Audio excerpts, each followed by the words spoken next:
Mesdames, Mademoiselles, Messieurs, salam alaikum, bonjour, nangendef, ziar nalen. Bienvenue dans l'épisode 5 de Dakar Creative Talks, votre podcast sur les industries culturelles créatives de A à Z. Aujourd'hui, nous avons notre invité, tonton Djibril Dramé, a.k.a. Gadaye, qui va nous parler aujourd'hui de la direction artistique, de la production exécutive et de la curation et de la transmission. On aura beaucoup de choses à dire aujourd'hui. Djibril, bienvenue sur notre plateau. Bienvenue à toi aussi et merci. Merci de m'accueillir chez moi, j'aime bien. Merci de m'avoir. Je m'appelle Djibril Dramé et je suis un artiste visuel et entrepreneur culturel. Merci Djibril d'être venu sur ce plateau. Merci de bien accepter de partager avec nous en tant qu'entrepreneur culturel dans un espace où l'entrepreneuriat culturel est en plein essor, en plein développement. La découverte des métiers des arts et de la culture se fait très fortement avec de nouvelles formations, des séminaires, des licences et des certifications, ce qui est une excellente chose. Et aujourd'hui, en fait, on aimerait avoir, venant de toi, un partage d'expérience sur les différents rôles que tu as eu à jouer dans le secteur de l'art et de la culture. Naturellement, ton rôle de directeur artistique sur certains projets, ton rôle de producteur exécutif sur certains projets, ton rôle de curateur d'art dans d'autres, et surtout aussi ta mission de transmission que tu t'es doté depuis un moment. Nous aurons le temps de parcourir ensemble, mais aujourd'hui, si on doit savoir qui est Djibril, kan mooy Djibril Dramé. Je vais le faire ainsi parce que je vais un peu te rejoindre dans ton métier, quelque chose que tu aimes bien faire. Donc, je dis que taguna sama ndey taguna sama baay wër naa réew ba réew tey del cinéma réew dem naa fa lépp lu am gis naa ko saay yeeg bandi yeeg montagne yeeg chinois yeeg appelle-moi l'aigle ou même si tu veux la perdrix car depuis que j'ai su que l'amour n'a pas de prix à cœur ouvert je te fais une révélation mon frère je prie pour que le Seigneur dissipe nos peines, nos gênes, nos haines et qu'il nous insuffle de l'amour, de la sympathie dans nos gènes. Le saviez-vous que j'écris, je photographie par amour? Raison pour laquelle je ne cesse de vous inviter à rejoindre mon carrefour, plein de love, où il n'existe pas de différence entre l'enfant de Swaziland et de Singapour. Parole de l'aigle, dragon cracheur de feu, aigle illuminé chez Moussa Touré, Gadaye. Merci beaucoup, Gadaye. Après ça, c'est difficile de dire autre chose, mais... Alors, je vais me présenter. C'est très créatif, c'est très original. Et ça donne différents types. Tu photographies, tu regardes, tu dessines, tu captes des images, des instants forts. Tu es un artiste. Parle-nous de toi. Alors, merci. Je suis un artiste visuel. J'ai commencé par le graffiti avec mon cousin Deep des Misérables Graphes que tu connais très bien, qui a cofondé les Misérables Graphes avec Big K. À l'âge de 9 ans, j'étais très nul en maths. Je le suis toujours. Très nul en maths, toujours nul en maths. Donc, sur mes copies de mathématiques, j'avais l'habitude de dessiner. Donc, mon cousin, il me voit un jour, il me dit, mais pourquoi ne pas nous rejoindre quand on fait les murs? Et c'est comme ça que je suis entré dans le graffiti. Et je me souviens, au début, eux, ils n'avaient même pas de peinture et ils utilisaient le charbon de bois. Je me souviens toujours de ce premier mur où je suis allé avec eux. Ils avaient écrit Masrouba Crew avec les Karim Kouroumkhar. C'était sur un mur de Golfe Sud. Et quand l'eau venait, c'est-à-dire la pluie arrive, tout part. À un moment donné, à l'âge de 15 ans, je vois qu'il y avait d'autres jeunes qui étaient là. Qui était beaucoup plus talentueux que moi. J'ai toujours été honnête par rapport à ça, par rapport à mes limites. Donc je me suis dit, alors pourquoi ne pas documenter? Parce que quelque chose se passait. Alors c'est comme ça que j'ai laissé le graffiti, c'est-à-dire la peinture, les bombes, parce qu'il y avait les Mazzo, il y avait Willy Kempton qui était un peu notre grand frère, il y avait aussi King Mo par la suite. Les Crafts par la suite, mais tous ces jeunes-là et ses amis qui avaient le même âge que moi, mais vu que j'avais commencé tôt, j'étais un peu comme leur grand frère mais on a le même âge. Donc, c'est comme ça que je suis entré dans la photo. Donc, je suis le premier à avoir documenté le graffiti au Sénégal, à commencer à le documenter d'une manière pérenne, constante. Disons, mais avant moi, il y avait les Boubacar Touré, Mandé Mori qui avaient beaucoup photographié les Deep et aussi les autres graffeurs et les autres hip-hoppers en général. Par la suite, j'ai fait pas mal de projets avec les éditions Vivois, Dakar et moi, avec Gaël Samsal. J'ai travaillé en tant que journaliste au journal L'As, quotidien, où j'animais aussi une rubrique appelée Une image vaut 1000 mots, qui sortait tous les jours, une rubrique de photos. Et également, j'écrivais dans la culture, parfois dans la politique et dans le sport. Et c'est en 2012, avec mon meilleur ami et aussi un gars que je connais depuis 2003, où on était tous les deux jeunes, il venait de la Casamance, et moi à l'époque j'étais encore à Diamaguène. Il venait tous les jours, il m'harcelait tous les jours devant les locaux du journal L'As pour me dire viens on fait une chose, viens on fait quelque chose, viens on fait quelque chose.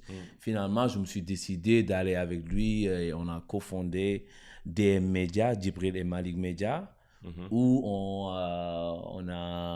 écrivait des articles sur la culture, sur les entrepreneurs, et aujourd'hui qui est devenu Sabali.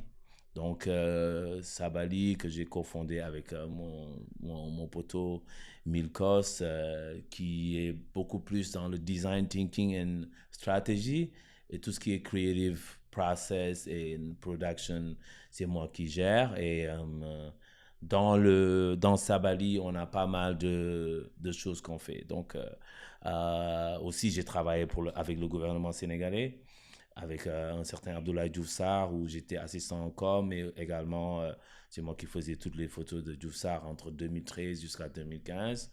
Donc, c'est ça mon parcours, hein, en réalité. Alors, j'entends un parcours très journalistique, très académique, très journalistique. Hein. C'est un Djibril Dramé que je découvre journaliste, alors que je connaissais artiste, photographe, curateur d'art et tout ça. Est-ce qu'aujourd'hui, ce parcours journalistique a eu un impact sur ta carrière d'artiste? Absolument, Comment? absolument, Comment? absolument. Parce que nous, au début, le premier projet de Sabali, de DM Media, c'était peuple-sénégalais.net. Donc, on faisait des interviews avec les artistes, avec aussi des entrepreneurs, que ce soit on documentait tout ce qui était africulture urbaine, on documentait pas mal de choses. Et je me souviens, en 2000, lors de nos 2 années, on avait organisé un événement qui s'appelait 2 ans dedans, Foodle Party. Et on avait invité tous ces gens-là qui aujourd'hui sont des grands quelqu'un dans la culture, dont toi. J'ai encore mon t-shirt Oui, 2 ans dedans. Sérieux? Yeah. Oh wow, ça a été réalisé par Matt Pixel, qui aujourd'hui, à 10 ans après, est sélectionné à la Biennale de Dakar. Donc, pour te dire que on a toujours été là, d'une manière... parfois, quand je vois les jeunes se dire j'ai fait 3 ans de carrière et je veux être ça, je me dis... Ils sont ambitieux. Ils sont ambitieux. C'est bien d'être ambitieux. Il faut qu'ils apprennent juste Absolument. à mieux galérer. On a galéré, hein. On a trop galéré même. Ah, bah écoute, j'entends ça.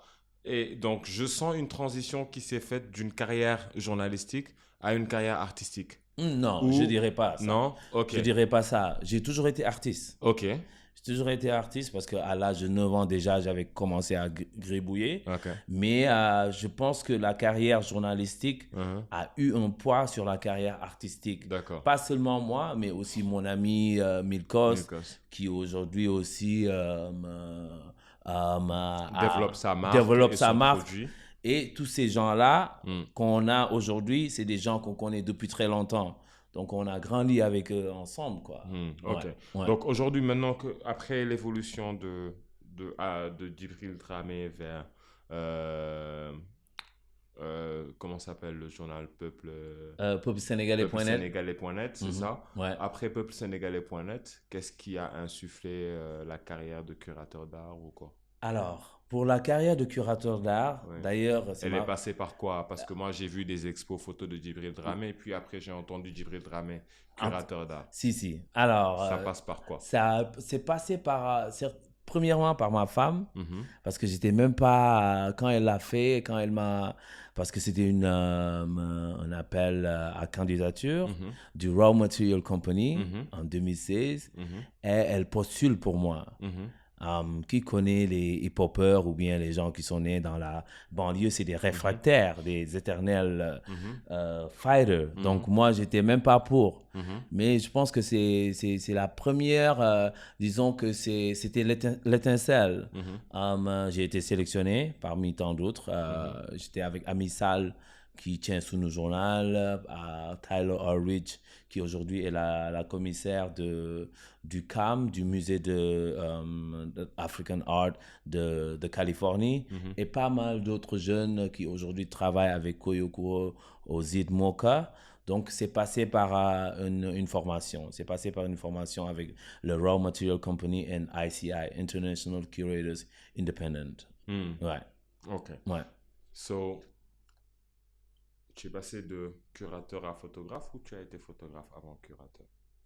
Alors, je pense que j'ai toujours été, et je le maintiens toujours, j'ai toujours été photographe, Mhm, mais j'ai toujours été artiste. mhm. Après, la photographie, pour moi, c'est juste un tool, c'est juste un outil. Ok. C'est comme les mots de Omar Niang, de spoken word, c'est un outil pour Omar. Mhm, Demain, il peut changer et se dire il va utiliser la peinture ou bien le cinéma, comme un Ousmane Sembène ou un Djibril Diomambéty. mhm, Donc, pour moi, tout ce qui est, même le commissariat d'art, c'est juste un outil mhm. qu'il faut utiliser pour pouvoir exprimer son art at the end of the day. Ok. Ouais. Et aujourd'hui, qu'est-ce que...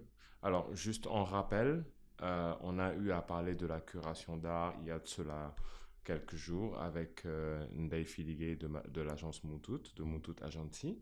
Et avec Ndaye Filigé, la discussion qu'on a eue, c'était en fait un parcours atypique de passionnée d'art qui est devenue Mhm. curatrice et administratrice d'art. Mhm. Donc, du coup, il y a ce côté très académique, très structuré qui est présent, dont on a parlé, qui a trait à l'aspect universitaire, formation et tout ce qui va avec. Mais Mhm. aujourd'hui, derrière, j'entends quelqu'un qui est devenu curateur d'art et qui n'est pas passé par ce process académique. Et j'aurais bien aimé qu'on prenne le contre-pied de ce process académique afin que tu puisses nous expliquer le processus que tu as eu toi en Mhm. tant que quelqu'un qui est sorti de la rue, Mhm. qui connaît la rue Mhm. et qui connaît la créativité Mhm. urbaine. Mhm. Comment est-ce que tu as vécu cette formation dans la curation d'art et comment est-ce que tu l'appliques à Mhm. la rue?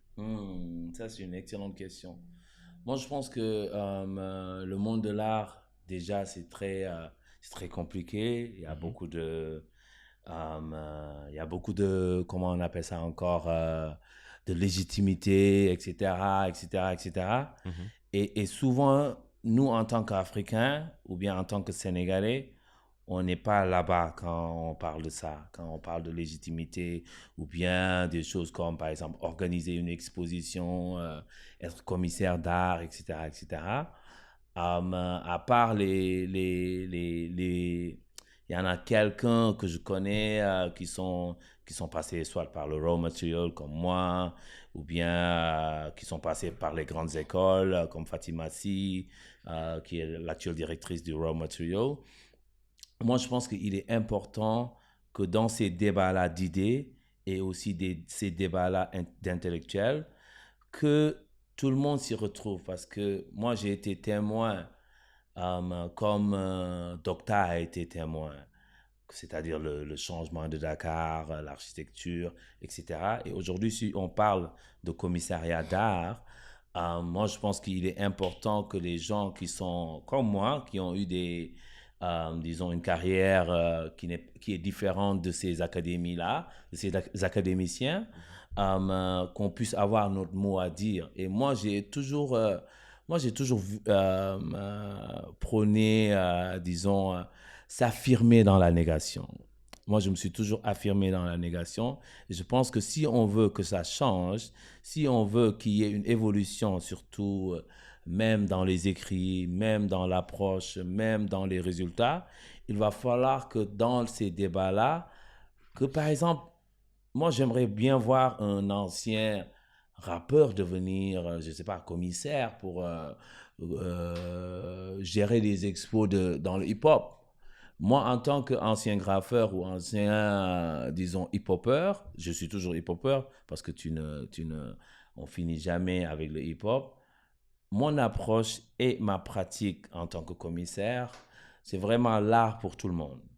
Donc, quand en 2020, avec Savali, on a collaboré avec une boîte basée à Chicago qui s'appelle Black Puffin, pour une expo qui s'appelle You're Beautiful the Way You Are. Donc, on avait sélectionné une vingtaine d'artistes internationaux et on a utilisé les murs de Dakar, l'ancien palais de justice, etc. Et pour moi, cette approche-là, dès lors qu'on l'a faite, il y a eu même les instituts ici qui ont repris la même idée. Parce que tout simplement, c'est une approche différente. Donc, je pense que, en tout cas, dans tout ce qui est... Si on veut que le monde évolue, il faut qu'on arrête de penser que c'est parce que tu as été à l'université Harvard que tu peux faire quelque chose. Parfois, souvent, même nous, en tout cas, dans le métier dans lequel on évolue, souvent les meilleurs n'ont pas été école pour ça. Exactement. On a vu l'IPRO, il a appris le marketing. C'est l'un des meilleurs photographes au Sénégal. Je vais parler de d'autres personnes, mais je vais me limiter à l'IPRO pour ne pas extrapoler. Mais en tout cas, moi, mon approche en tant que commissaire, c'est vraiment l'art pour tout le monde. Pas l'art disons, dans un cercle fermé où c'est destiné à seulement un groupuscule de personnes. Non. C'est quoi le rôle du commissaire d'expo? Le rôle du commissaire d'expo, c'est organiser l'expo. On dit que souvent, l'artiste est l'auteur de l'œuvre, mais le commissaire est l'auteur de l'exposition. C'est-à-dire, c'est lui qui dirige, c'est-à-dire le projet artistiquement, mais aussi qui cherche les fonds, qui organise, qui communique. Il est un communicant dans le projet, il est un organisateur, il est aussi une personne qui s'occupe des finances et qui fait en sorte de créer un catalogue pour que les gens, quand ils arrivent à l'expo, ils savent que voici le titre, voici les tailles, voici les prix. Donc, il est un peu un art dealer en même temps. Mais pour moi, le rôle du commissaire, vraiment, c'est vraiment beaucoup de recherche et de développement. Donc, il recherche, il fait beaucoup de recherche, pas seulement parce que tu connais telle personne, mais il faut faire de la recherche sur l'artiste, sur le contexte et sur le concept et rédiger un bon statement text. Alors, quand tu as tout ça en termes de recherche, en termes d'application sur un projet et que tu me dis après que c'est beaucoup de liberté dans la création, dans l'exécution et que ça c'est dans la rue, je ne vois pas comment tu peux appliquer ça dans la rue en fait. Alors, le processus pour tout ce qui est knowledge, connaissance, il reste le même, hein? C'est la recherche. Si tu fais pas de recherche, tu peux pas appliquer. Donc, même en étant dans la rue, il va falloir faire de la recherche. Moi, je dis seulement la rue, disons que c'est l'espace. Oui. Mais tu peux pas rester carrément tout le temps dans la rue. Il faut beaucoup de recherche pour pouvoir développer, pour pouvoir organiser, pour pouvoir communiquer. Ouais. Mais si on s'affirme dans la négation, on a tendance à refuser les règles établies. Ben, les règles, il faut les comprendre pour pouvoir les bend. Okay. Donc, dès lors que tu comprends les règles et que tu les maîtrises, là, tu es libre. Okay. Libre de créer, libre d'entendre, libre de comprendre. C'est ça. Libre, pas libre d'entendre, parce que si tu entends ce que tu veux, ça devient du n'importe quoi. Moi, je pense que il faut entendre, c'est-à-dire ce qui est censé. Et pour ça, pour le disséquer, il faut être apte, quoi. il faut être apte. Quelle est l'aptitude dont tu parles? L'aptitude, c'est écouter. Pour moi, par exemple, en tant que copywriter ou bien en tant que DA dans un projet, surtout copywriter, quand un client arrive, tu l'écoutes pour savoir ce qu'il veut. Mais quand tu es un artiste et que tu veux développer un projet, il faut que tu t'écoutes toi-même. C'est-à-dire que dans tes émotions, tu écoutes tes émotions, ton mood, ce que tu veux dire. C'est-à-dire que pour moi, l'artiste, en général, il essaie de se soigner en faisant son art. Et, disons, le designer, il essaie de donner des solutions pour le monde, quoi. Donc, c'est ces deux-là, quoi. Perfect. Alors, alors, je fais un petit récap de tout ce qui se dit. Djibril a eu un parcours de journaliste, donc très curieux, passionné d'art, et il essaye d'adosser sa passion à son métier, ce qui lui permet de créer Peuple Sénégalais. Une fois qu'il crée Peuple Sénégalais, il y a des ouvertures, il y a des opportunités. Il rencontre plus de gens et il développe beaucoup de choses, notamment la curation d'art. Aujourd'hui que tu es rentré dans la curation d'art, il y a cet aspect académique que tu as eu dans ta formation, dans ta certification, que tu essayes d'appliquer à la rue. Mais en l'appliquant à la rue, quelles sont les contraintes que tu as rencontrées? Il y en a eu beaucoup, hein. Dont on peut parler? Ah, bien sûr, bien sûr. Totalement. Alors, pour les contraintes, déjà, il y a cet aspect de légitimité. Mais qui connaît Djibril Dramé, c'est que lui, c'est pas quelqu'un qu'on ébranle très facilement. En même temps aussi, le hip-hop m'a inculqué cela, c'est-à-dire you doing what you love. Tu fais ce que tu aimes.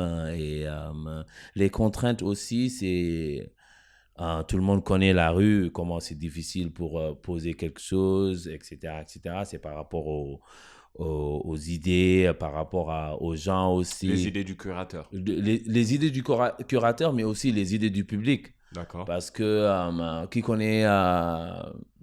tout le monde sait que l'art, c'est pour éveiller, mais aussi c'est pour provoquer parfois. Et on sait qu'on vit dans un pays musulman. La provocation a ses limites. Mais aussi au-delà de ça, vu qu'on utilise souvent les murs du Dor, parfois c'est des contraintes de tu peux pas utiliser ce mur-là parce que, etc., etc. X raisons. Souvent on utilise des murs publics et c'est moins compliqué. Mais je pense que bientôt, ça va être très compliqué parce que j'ai vu que récemment, plein de graffeurs, ils utilisent ces murs-là pour des pubs. Et j'ai peur que l'État va commencer à interdire tout ce qui est graffiti, tout ce qui est poster du Dor, etc. Et je pense que ça va beaucoup amener un truc comme un interdit, quoi. Je pense qu'il y a tout ça. Sinon, parfois, c'est le... Disons... mais par contre, il y a eu quelque chose qui est bien depuis qu'on a commencé à le faire. Quand on a fait You Beautiful The Way You Are, on a eu l'aide de la Biennale de Dakar, dont Mariemba, qui est la secrétaire générale, qui nous a aidés en tant que partenaire technique, quoi. Donc ça, c'est à saluer. Et c'est des choses qui sont bien, je trouve. Ok. Yeah. Mais aujourd'hui, en tant que curateur, si tu dois faire une expo dans Dakar et que c'est une expo urbaine, qu'est-ce que tu peux rencontrer comme contrainte réellement en tant que curateur? Est-ce que c'est dans l'exécution? Est-ce que c'est dans la conception? Est-ce que c'est par rapport aux artistes? Quels sont les types de contraintes que tu peux avoir? Par rapport aux artistes, je ne pense pas qu'il y a des contraintes, mais par rapport à l'exécution, oui. Surtout en termes de... tout le monde connaît Dakar, c'est très difficile de bouger. Il y a trop d'embouteillages. Si tu dois poser des murs, parfois aussi il y a des contraintes comme je t'ai dit, côté religieux, par rapport à ce que tu dois mettre. Il y a aussi des contraintes par rapport aux propriétaires des murs. qui veulent pas parce qu'ils sont pas ouverts à l'art, tout simplement. Il y a ces contraintes-là. Et tous ces paramètres-là, c'est le curateur qui les gère. Oui, c'est le curateur qui les gère. Mais dans une expo, c'est pas seulement c'est pourquoi il est important de parler d'économie créative et tous ces métiers-là. Dans le commissaire, il ne sera pas seul quand il doit mettre en place une exposition. Par exemple, il a besoin de quelqu'un qui écrit. Parfois, le commissaire, il peut être seulement le commissaire, mais quelqu'un d'autre va écrire, c'est-à-dire un académicien, un critique d'art. Il y a aussi la personne, le technicien de l'expo, la personne qui monte les expos. On sait que si on parle de l'Institut français avec la galerie Le Manège, Olivier Marceau est la commissaire, mais tout le monde sait que c'est Carlos qui monte les expos, etc., etc. Il y a aussi même les gens qui s'occupent de la communication, etc. Mais c'est le commissaire qui est comme un executive producer en même temps. Ok, en gros, c'est un chef de projet. C'est un chef de projet. Ok. Donc aujourd'hui, dans ton métier de curateur, appliqué à des pratiques urbaines très souvent, à des cultures urbaines le plus souvent, donc il arrive que tu te comportes comme un manager, comme un chef de projet, et que tu fasses le suivi d'un projet de bout à bout. C'est ça. Ok. Est-ce qu'il y a des outils particuliers que tu utilises pour cette gestion de projet? Est-ce qu'il y a des skills impératifs et nécessaires à cette pratique?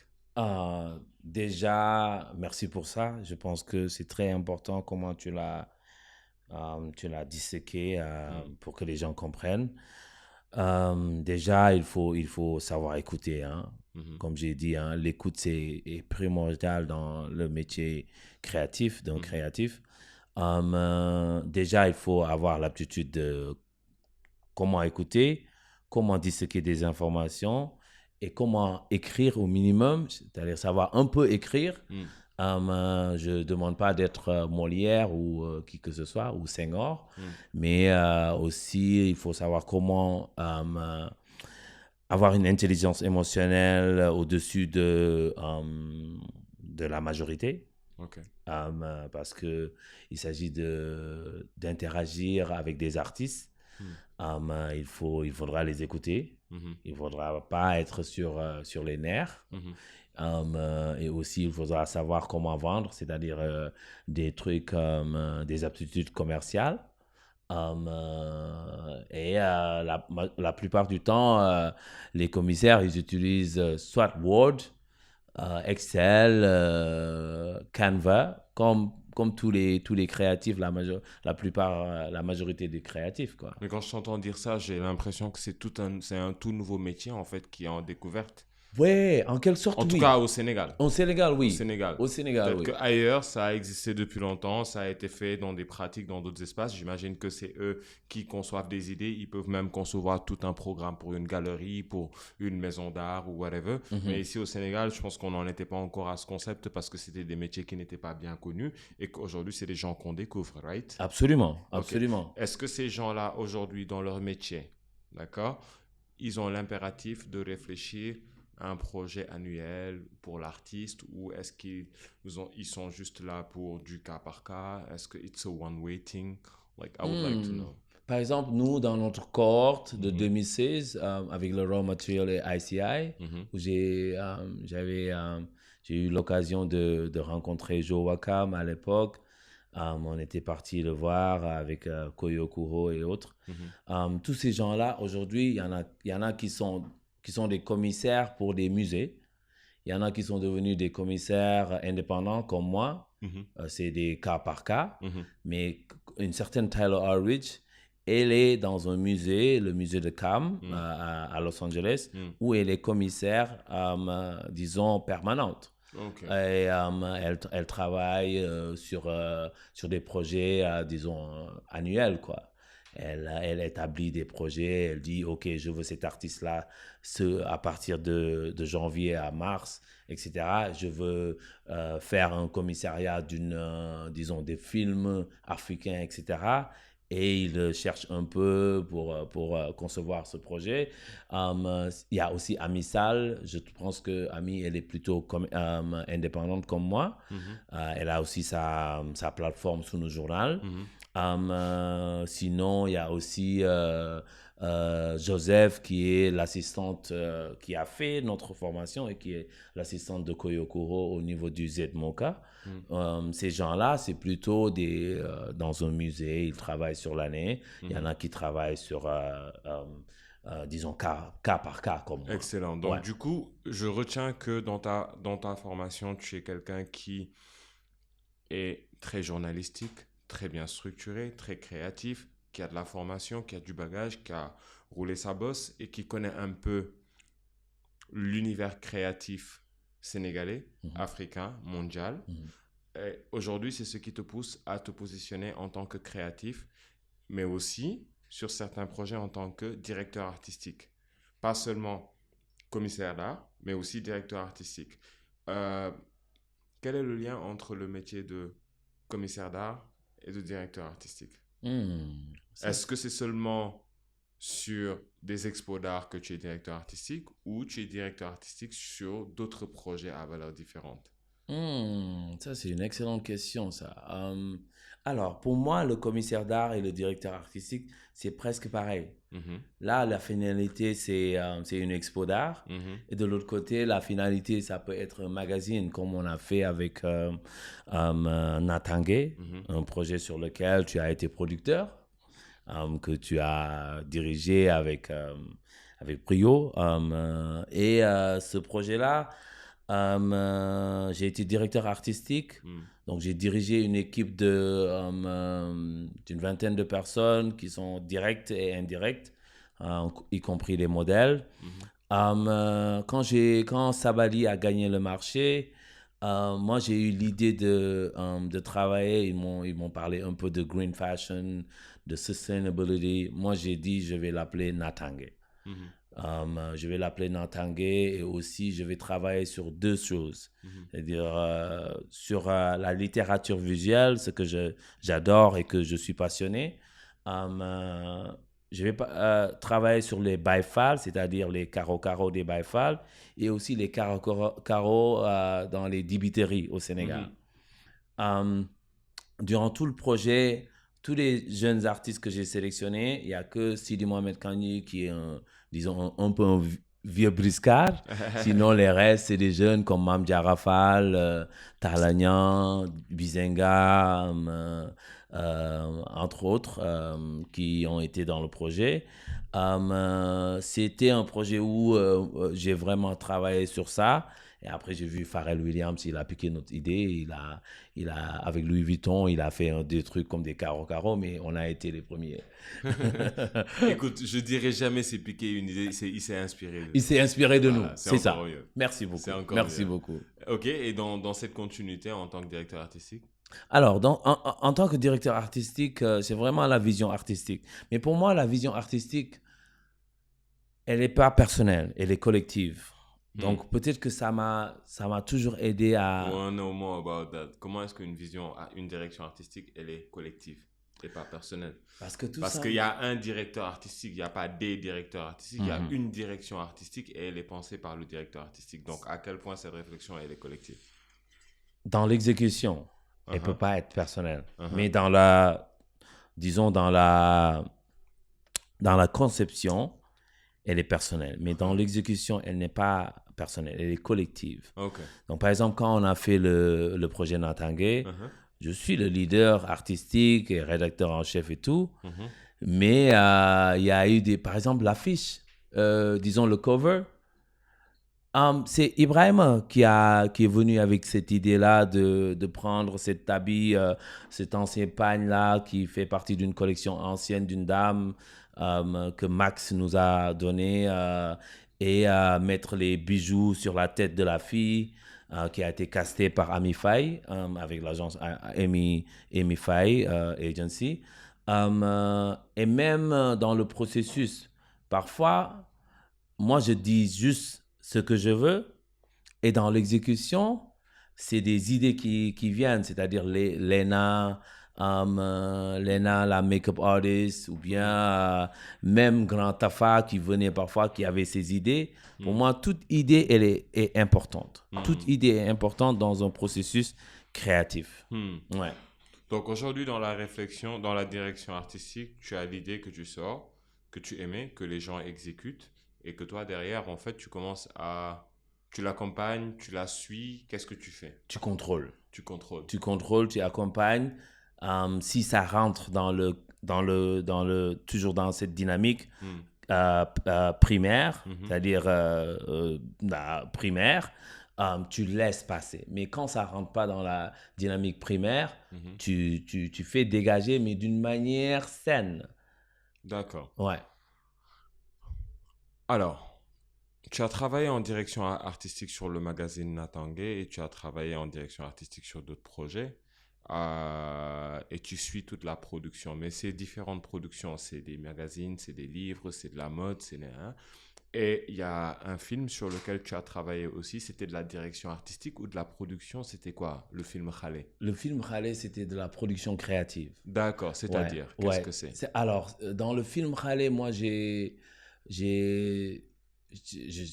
fait tout ce qui est processus de recrutement, c'est-à-dire la production en tant que telle. Louer les caméras, le matériel, gérer l'équipe. Aussi, j'ai fait du commissariat d'art. Donc, j'ai sélectionné des artistes sénégalais, dont Sidi Mohamed Kandji, Binta Diaw, qui nous ont légué des œuvres et qu'on a mises sur les murs, qu'on a posées sur les murs. C'est-à-dire dans la DA, je travaillais en collaboration avec Grand Zulumbaï, qui était le directeur artistique du projet, du film. Et également, j'ai créé un programme d'études et tous ces jeunes-là qui étaient derrière le projet, qui venaient d'écoles différentes, ont reçu des diplômes, des gens comme Chimi Flaubert, qui est location manager, régie de Moussa Senapsa depuis des années aussi. Donc, dans ce projet-là, c'est-à-dire fashion consultancy, c'est-à-dire aussi, j'ai sélectionné des designers sénégalais qui nous ont donné aussi des habits, comme c'est des Rabican, etc., etc. Donc, c'est ce processus-là, vraiment, de la production exécutive créative que j'ai eu à faire dans le projet de Khalé de Moussa Senapsa. Mais j'ai l'impression qu'il y a eu aussi de la direction artistique quand tu me dis que tu as fait un travail de commissariat. Il y a une réflexion à avoir d'un point de vue créatif, d'un point de vue artistique. Absolument. C'est ça qu'on appelle production exécutive créative. Parce que tout simplement, ça englobe beaucoup de choses. Quand ça englobe beaucoup de choses, on dit que c'est de la production exécutive créative, quoi. Oh, ouais. Ok. Et alors, Djibril, je ne sais pas pour les autres. Pour ceux qui nous écoutent, moi, à t'entendre parler, j'ai entendu au moins 4 profils en une seule personne. J'ai entendu le profil du journaliste, j'ai entendu le profil du directeur artistique, j'ai entendu le profil du créateur d'art, j'ai entendu le profil aussi de l'executive producer, creative executive producer. I feel like il y a 4 métiers que j'entends et tu les as tous appris dans la rue ou tous appris en tout cas dans la pratique. Qu'est-ce que tu peux nous dire de ces 4 métiers en une minute? Je sais que c'est très dense, mais en une minute, qu'est-ce que tu nous dis de ces 4 métiers? Pour le journalisme, j'ai fait l'école ISIC de Abdoulatif Coulibaly, où j'ai eu une licence en journalisme communication option RP. Pour la curation d'art, le commissariat d'art, ou curator, j'ai appris avec Raw Material Company et ICI en 2016. Pour la production exécutive créative, vraiment, je l'ai fait, quoi. J'ai pas été... You did not learn. Yeah, I did not learn. You did execute. I did execute. Et tu as parlé de quoi d'autre? Alors, j'ai parlé de curation, des directions artistiques. Et DA en tant qu'artiste. C'est très facile de faire de la DA, mais il va falloir aussi comprendre les directives, c'est-à-dire l'écoute toujours. La structuration. Et pour tout ce qui est structuration, je pense qu'il y a 2 personnes qui me l'ont appris.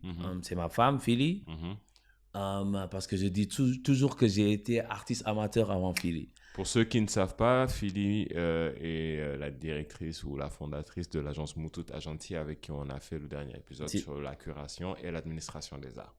Yes. Yes. Et tu disais, Yes. Alors, je dirais Philly et El Hadj Malick Badji.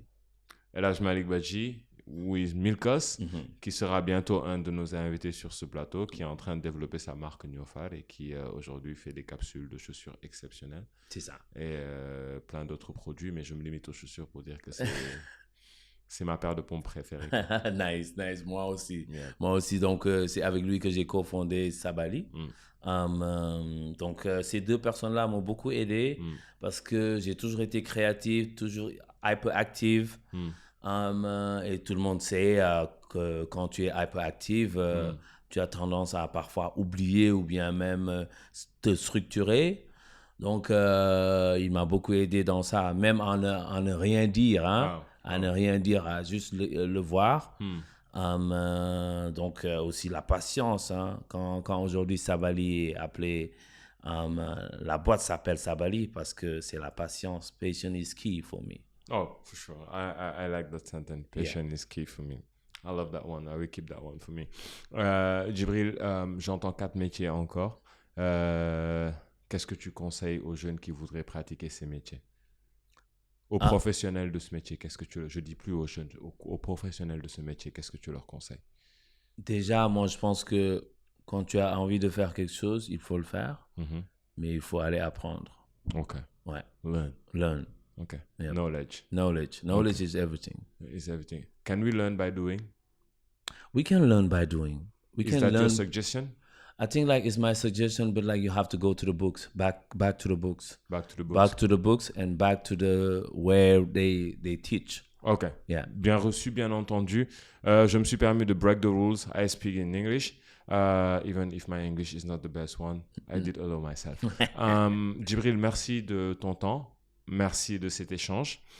Nous allons aller sur l'autre chose parce que je t'ai entendu parler de beaucoup de la jeunesse et des gens, de leur parcours, de leur histoire.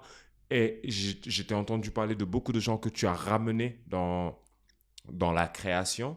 Et c'est ce partage, c'est cette transmission qui nous intéresse aussi, qui va être l'objet de la partie 2 de notre échange. Donc, on va couper et revenir sur la transmission. Mais avant ça, chers amis, je tiens à vous remercier sur cet épisode pour votre écoute, votre attention. On revient plus tard avec Djibril sur la transmission, qui est aussi un élément phare de la créativité et des métiers des arts et de la culture.